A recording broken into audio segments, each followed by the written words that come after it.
Hey guys, it's Mr. Burt here at home. We're going to be learning how to do a new thing today in class. It's called Learn How to Write Narrative Writing. So we're going to be learning some new strategies in class. I'm going to be taking through an example of how I would write a story, and then we're going to do a little bit of practice on our own. So let's go step over to the office and we'll get started. All right? All right, so here we are at the office. So we're going to get settled here, and we're going to get started.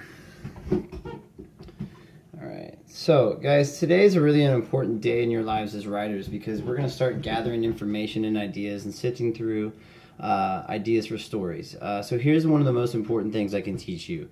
It's just as it works for almost every other type of writing. Writers get ideas for fiction by paying close attention to small moments in their lives, in real life, just lives of people around them, their own lives, etc.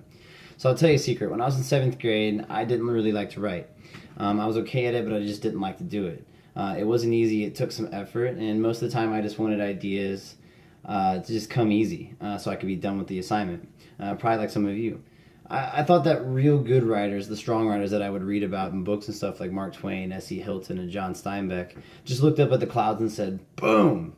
And then they had amazing make-believe stories about exciting characters, heartbreaking dramas with characters that I could relate to and whatever. They just had it. They just got it by just looking up. But as I got older, I grew up and I matured as a writer.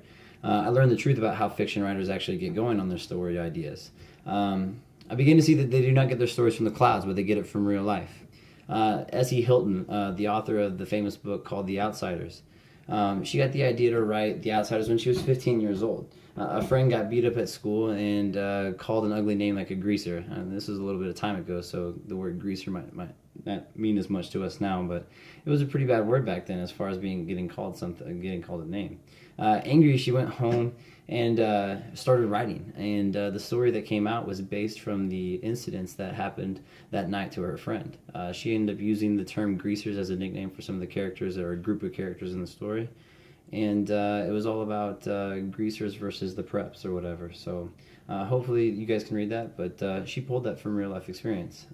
John Green, the author of The Fault in Our Stars, he got his idea from a friend who was in the hospital sick, just like in the book. I'm betting he wrote about one of the times he spent with his friend and sitting with her at the bed, and some of the emotions and things that happened in that moment, and thought, hey, there might be a story here. So when writers say they get ideas by paying attention to real life, though, when I say that they get ideas from real life, I don't mean that they just record exactly what happened down and then just call it fiction. I'm sure when John Steinbeck used his family and home estate to influence his stories about being poor in California and like the deserted areas and stuff where farming wasn't good, a lot of his books were based in that. I'm sure he did not use the same names or even the same people. Character ideas can form an imagination, and there could be a character invented simply because the writer thought that character might be interesting, someone that they wanted to see in the story or they thought would be cool in the story. So, like I said, I'm sure he didn't use actual events, but he used them to influence some of his writing. Fiction writers pay attention to their own lives. They cup their hands around tiny, true particles of their own life, and they wait. It doesn't necessarily come to them right away. They just sit there and they wait. They look at it. They observe it. They go back through the memory of the details and the sights, the sounds, the feelings, the emotions, the interactions, the events and incidents that happen between characters. And sometimes while they wait, the idea for another story grows. So here's my biggest tip of all. The imagination that really matters to fiction writers is this. Fiction writers like John Steinbeck, Mark Twain, and S.E. Hilton, or any other fiction writer you know and you like and you know that I don't, can find stories in the most ordinary, even most boring moments in their own lives. And you can do this too. So here's our first writing strategy. So we'll take a moment to pause and we can write this down.